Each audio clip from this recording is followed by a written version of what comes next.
During the weekend, I found myself at my lover's house while his parents went on vacation. The nice circumstance was that it was a Friday afternoon. My boyfriend has two younger sisters, 9-year-old Jessica and 11-year-old Carolyn. We went from his house to pick them up from school, which was only a 5-minute walk. He usually helped the girls with their homework while I took care of making dinner. After we ate everything and relaxed a bit, it was time for the girls to go to bed. At about 9 p.m., I was sitting on the couch in the living room with my boyfriend. He was busy playing video games and I had taken up reading a book. Then out of the blue, my boyfriend's cell phone rang. It was a call from our best friend Tom. I had forgotten that Tom usually finished work every Friday at this time. My boyfriend would usually give him a ride home or stay with him to hang out. My boyfriend left the room and now I was alone in the house. It was pretty dark inside except for the light in the living room where I had previously been reading. After a while, Carolyn came up to me and said she could hear loud footsteps outside the window. Her room was located right at the entrance of the house. There were stones around the house and any footstep on them was immediately noticed. I followed Carolyn into her room and listened quietly. I heard loud footsteps. Someone was outside and stepping constantly on the stones was trying to act stealthily. I quietly walked toward the kitchen and saw a silhouette approaching the back door. The back door was locked and the windows were closed, so it was impossible to see who was outside and what exactly was going on. Carolyn approached me from behind and informed me that there were two of them. I was quite startled and asked, "What, there are two of them? What should we do?" Carolyn calmed me down by saying, "Don't worry, Vivian. I've already called my big brother and the police. We woke Jessica up and told her to hide in the closet in my parents' bedroom, where she would be safe." As we were leaving the room, there was a loud cracking sound. The window was completely shattered and a haggard-looking man, about my height, had entered the room. I nudged the girls, ordering them to run into the room. The man fell and struggled to get up, leaning against the wall. At this point, the stiffness I described earlier began. I quickly walked over to the man and slammed him into the wall with maximum force. I started throwing punches at him, and then I grabbed his head and slammed it against the wall 3 times until his head went through it.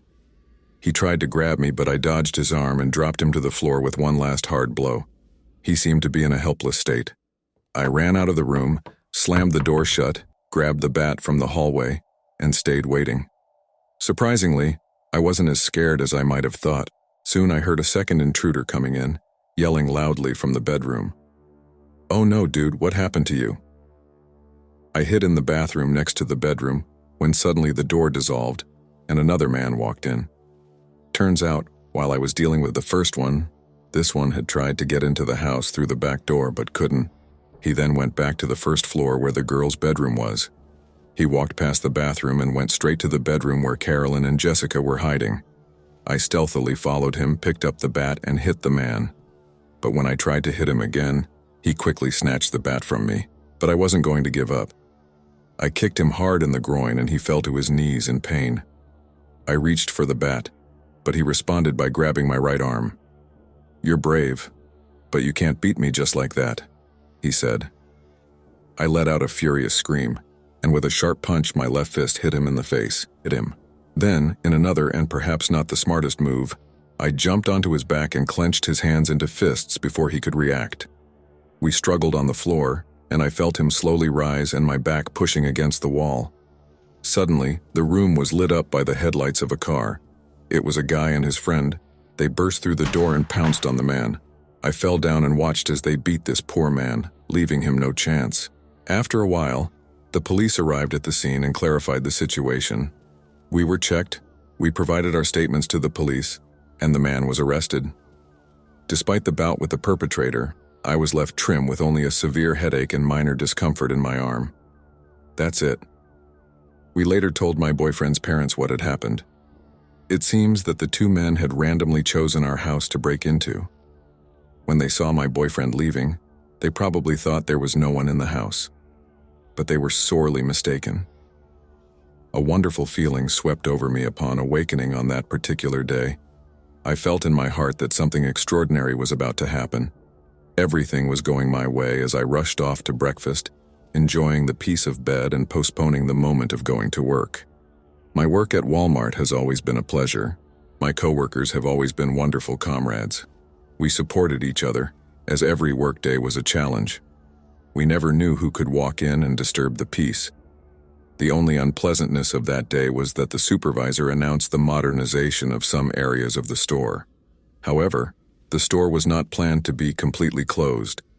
It was decided to simply install screens to highlight one part of the store. Customers could still visit the store, but entry to that particular area was prohibited because it was closed. On Thursday afternoon, we were announced over the loudspeaker about a meeting for all employees, including myself, in the furniture department. The following week, the renovation of the furniture department began. Our manager announced this when we got together. The question arose as to whether we would receive our paychecks at this time.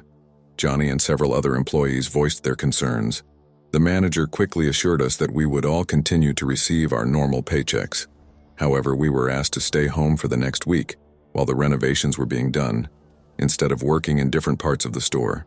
The following Monday, each of us was to return to work as normal unless we were informed of a change of plans. On hearing this, everyone was relieved, and I was no exception. I was glad because it meant that I would have a chance to organize some fun activities with my friends. After finishing my work shift, I headed home. On the way, I got a flat tire, and to add to the problems, as I was trying to replace it on the side of the road, it started raining heavily. I was driving an old Nissan SUV. Luckily, it always had a spare tire that was attached to the back. My dad taught me how to change tires as a kid, and I've always appreciated that skill. It had been many years since I last did this. When I finally made it home, my fingers were cut from a failed tire wrench. After changing clothes and getting cleaned up, I went downstairs to eat dinner.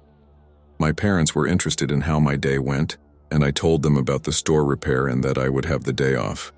Dad said that he and Mom were going to spend a week in Florida and would be flying out this Sat, returning the following Sunday. Since I was also free the following week, Dad suggested I stay home and watch the house. In our home, security and protecting things was very important to my dad, and he took it very seriously. He had installed some sophisticated security systems, but they often set off false alarms at night, causing panic. Later, it was decided to remove these systems and instead install lights activated when motion was detected outside. I reassured my father, promising to be around most of the day and sleep at home every night so he wouldn't worry. On Saturday, I drove my parents to the airport and wished them a pleasant vacation. When I got home, I immediately called some friends and invited them over for a pool party. At 6 p.m., they showed up and we started having fun. The night flew by quickly, and by midnight no one could go home as everyone was too drunk. In the morning, we woke up around 11 o'clock. Everyone was pretty hungover, but we agreed that the night was great despite that. Before everyone was about to leave, however, they helped clean up by picking up beer cans and other things that had been left behind. When everyone finally dispersed, it was already 6 p.m. I was sitting by the pool, slowly enjoying a hot latte while finishing my second helping of pills for a nagging headache. Suddenly, my silence was interrupted by the sound of a car approaching down the driveway. Looking up in surprise, I decided to get up and head toward the house to find out the reason for this visit. As I approached, I noticed a black van parked near the steps leading up to our front door. I heard the van's engine start up again in a shotgun blast. I looked through the rolled-down window and saw a guy's face wearing a baseball cap and black sunglasses. The man answered my question. "Sorry, I got lost and mistakenly ended up at your house for a package delivery. What address exactly are you looking for?" I asked, but he simply raised his hand in a half bow as I approached the van. The other fellow suddenly interrupted him. "Don't trouble yourself with that. If you take the painting above the fireplace, I can offer you the silverware from the dining room. Also, I have 3 keys to the Jeep in the garage." So, I decided to step in. I quickly grabbed my cell phone and dialed 911, politely, but with obvious concern in my voice. I informed the operator that we had a robbery in progress. I was promised that police officers were on their way. I then proceeded to the stairwell and, with a shout, pulled the trigger of my gun and fired into the air above their heads. My voice shook as if it could spew screams outward at any second. Persistently, I shouted at them, demanding, "Get down on the floor, get down now." I repeated these words over and over again until they finally collapsed like stones, face down and with their arms stretched out in front of them. Under the threat, They let go of everything they had tried to steal from our house. I climbed to the top tier of the stairs and kept aiming, still holding the gun in my hand. One of them tried to speak, but the next moment another shot rang out. This time the bullet shattered the door frame, shattering it into many splinters. They remained silent until the police arrived. The criminals were apprehended, and all the stolen goods were returned to us. I had to answer a few questions about the gun, but it turned out that I didn't have much of a problem since my father was the legal owner. I was simply counseled not to shoot unless absolutely necessary, and the incident was closed. When my father returned, he was impressed with my determination. However, he was most disappointed that I had left the patio doors unlocked. In retrospect, I realized that all of these consequences were the result of my own recklessness, and so I must deal with them.